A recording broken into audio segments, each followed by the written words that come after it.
Hello everyone, welcome back to my channel women गपशप।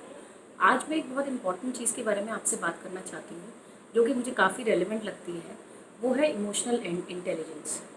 और मैं स्पेशली लेडीज़ के बारे में बात करना चाहती हूँ क्योंकि मैंने देखा है कि हम लोग का कई बार ऐसा होता है कि हम इमोशनली बहुत ड्रेन फील करते हैं। हमें समझ में नहीं आता अपने इमोशंस कैसे एक्सप्रेस करें।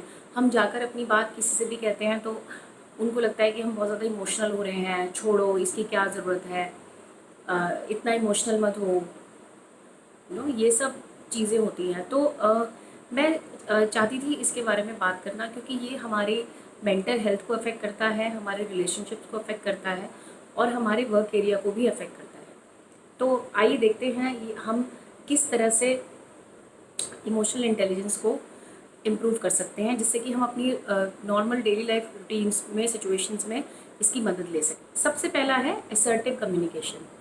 जैसा कि पहले भी मैंने अपने प्रीवियस वीडियो में ये चीज़ शेयर की थी कि हमें नो कहना, ना कहना सीखना होगा क्योंकि हम जब ना नहीं कहते हैं तो हम बहुत ओवरवर्क फील करते हैं, हम टायर्ड होते हैं और रिलेशनशिप्स अच्छे रखने की वजह से हम नो नहीं कह पाते, पर वो हमें कहीं ना कहीं इफेक्ट करता है। हमें जो भी लगता है हम उसे असर्टिवली बोलें, उसे इस तरह से ना बोलें कि हम एग्रेसिव हो रहे हैं, क्योंकि क्योंकि एग्रेशन से वो बात कहीं और ही चली जाती है। दूसरा है रिस्पॉन्ड करें, रिएक्ट ना करें। रिस्पॉन्ड और रिएक्शन में ये फ़र्क है कि जैसे कोई आए और आकर मुझे सीधा बोलने लगे कि तुमने ये काम ठीक से नहीं किया, तुमने ये ढंग से परफॉर्म नहीं किया, ये एक छोटा सा एग्जाम्पल था जो ऑफिस में किसी के साथ भी हो सकता है। तो उस समय पे मुझे रिएक्ट ना करके रिस्पॉन्ड करना चाहिए। रिस्पॉन्ड करना होता है कि मैं जब उन्होंने अपनी बात कह दी तो मैं उस चीज़ को इवैल्यूएट करूं, उसके बाद मैं अपना व्यू दूं। क्योंकि अगर मैं डायरेक्टली रिएक्ट करूंगी तो कहीं ना कहीं ये निकल के आएगा कि मेरा रिएक्शन हो सकता है कि मेरा रिएक्शन उस वक्त पे ठीक ना निकले और हो सकता है लास्ट में बाद में मुझे खुद ही रियलाइज़ हो कि हाँ, मैं शायद ये टास्क ठीक से नहीं कर पाई थी। बट क्योंकि मैं वो रिएक्शन दे दूँगी तो सामने से भी एक रिएक्शन आएगा एंड वो एक चेन बन जाता है जिसको हम फिर तोड़ नहीं पाते।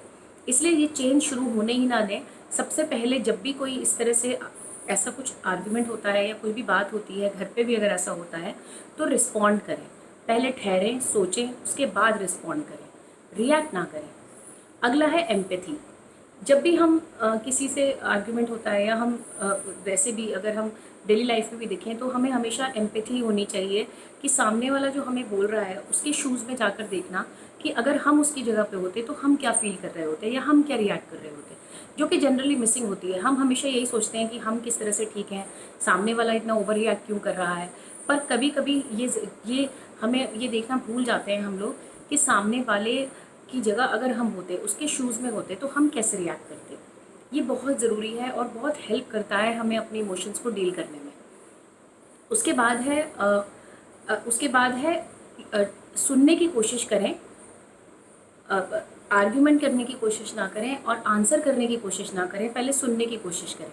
जो भी आपसे कोई बात हो रही है, कुछ भी डिस्कशन हो रहा है, तो हम हमेशा कोशिश करते हैं ज़्यादा से ज़्यादा अपने व्यूज़ देने की।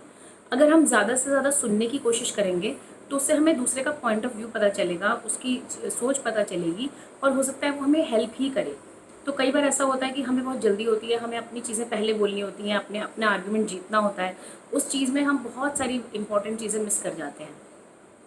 और उसके बाद है अपने इमोशंस की रिस्पॉन्सिबिलिटी लेना। अगर हम रिस्पॉन्सिबिलिटी लेना शुरू कर दें कि हम जो भी फील करते हैं वो हमारे हाथ में है, हम दूसरों को ब्लेम करना छोड़कर अगर वो चीज़ अपने हाथ में ले लें तो हमारी मेंटल हेल्थ बहुत पॉजिटिवली इफ़ेक्ट होगी और हम बहुत अच्छा हर अपने लाइफ के हर एरिया में बहुत अच्छा परफॉर्म कर पाएंगे। तो ये कुछ चीज़ें थी जो मैं आप लोगों से शेयर करना चाहती थी। जो इमोशनल इंटेलिजेंस के ऊपर एक किताब भी है जो जॉन ग्रे ने लिखी है, जिसका लिंक मैं डिस्क्रिप्शन बॉक्स में शेयर कर दूँगी। अगर आप इस टॉपिक के बारे में और पढ़ना चाहें तो आप ज़रूर इस बुक को पढ़ें।